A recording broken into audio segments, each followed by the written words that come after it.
this is the first time that we've talked to you since your election. Congratulations on your appointment as Deputy Labour Leader.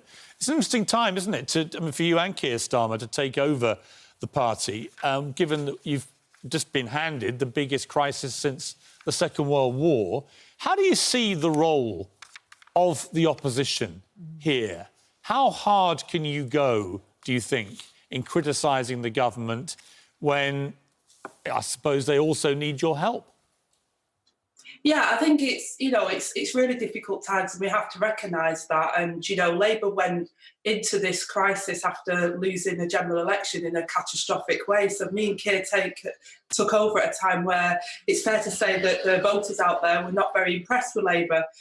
So what me and Keir have tried to do very quickly is to re-establish that right and respect to challenge the government, but in a constructive way, in a way that the public want us to. So they don't want us to just play party politics. They want us to try and help the government to get this right. And as we're the worst death rates in Europe and the second in the world, I think it's pretty obvious that at the moment the government hasn't been getting it right, but we want to be constructive in how we take that forward. One of the problems is how reliant we've been on the science on this. Repeatedly, the government has said, we're following the science, following the science, following the science. They pass the buck every time. But Jeremy Hunt has come out yesterday and said that he believes this is going to be going down in history as one of the biggest failures of scientific advice, in the sense that from the very start of this, we did not operate the testing and isolating tactic of countries like South Korea and indeed Germany and China. And that as a result, that's why we've ended up with these horrific death numbers. Well, it's not the not following the science that has created that, it's the politics of it. So the lack of PPE, when we knew we needed it, we knew that back in December that there was going to be a need for it. We knew that tracing, tracking, testing and isolating were really important factors. The World Health Organization were telling us that. We knew that, as you say, from other countries. So actually the science was screaming at us what we needed to do to keep our R rate down and our death rates down.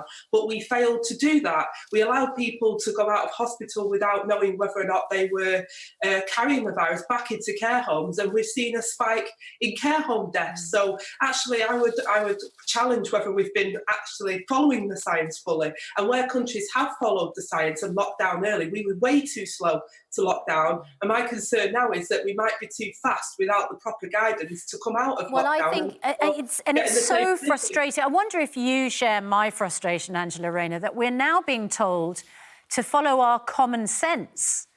But I wonder, when you send people back to work on a Monday, when you actually didn't intend for them to go back until Wednesday, that's common sense to start with. And also, you say don't use public transport. But of course, on Monday, everybody who needed to get to work on the tube then crams onto the tube without clear guidance about whether how they observed social distancing on packed trains, or whether they're supposed to wear face coverings. Well, exactly, and I think it's quite offensive to say common sense, because most people actually have tried to do the right thing constantly, and many people haven't seen their close family and relatives because they've done what the government said, and they've stayed at home. There's some that flaunt the rules, but majority of people have done that, and that's why our R rate has gone down as it has. But the government gave 12 hours notice to say to people, go back to work. There were no childcare provision, no provision for people to get to work. They said use cars, but 60% of Greater Manchester don't have access to cars. They commute via public transport. Just in Greater Manchester, that's 500,000 commuters a day. So, I mean, it was completely shambolic the way in which they tried to push out of lockdown. And the fact that the Prime Minister trailed it all over the weekend meant that everybody was out over the weekend thinking, well, lockdown's going to be lifted. So I think, Angela Rayner, I think that is negligent behaviour by the Prime Minister. I think number 10 Downing Street, and there's an irony here, because the number 10 Downing Street communications director is a guy called Lee Kane. Lee Kane used to dress up as a big yellow chicken and for the Daily Mirror, where he worked, and chase after Conservative politicians and leaders like David Cameron and harangue them for not being accountable and not answering tough questions. This is the same Lee Kane who's now leading the boycott of this programme from Conservative ministers. I mean, the irony is not lost. But the communications department of this crisis at number 10, I think it's been a complete disgrace. They rang newspapers last Wednesday and they briefed them that basically it was going to be Happy Monday. Things were going to get released. We then had 3 days of people just surging out. And who knows how many people got infected? Who knows how many people will die? We'll find out in 3 weeks. This is negligence, isn't it?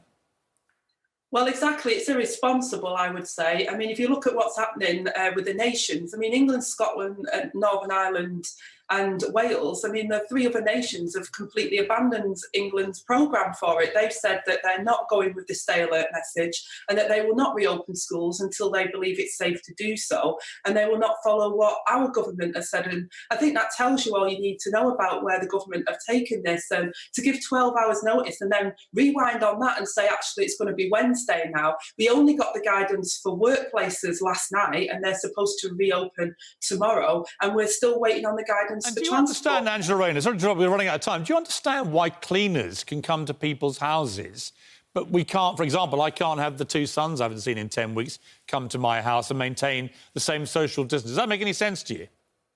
No, it makes no sense whatsoever. And actually, most people would say one of the most important things for them is to be able to see close relatives. And if you're asking people to go to work, most working families use grandparents or close relatives to help them with the childcare. So I don't think it's been helpful, the government guidance. They really do need to step it up and be clear and support working families and support people getting out of this lockdown. And it has to be done in a systematic and clear way. It can't be in a shambolic way.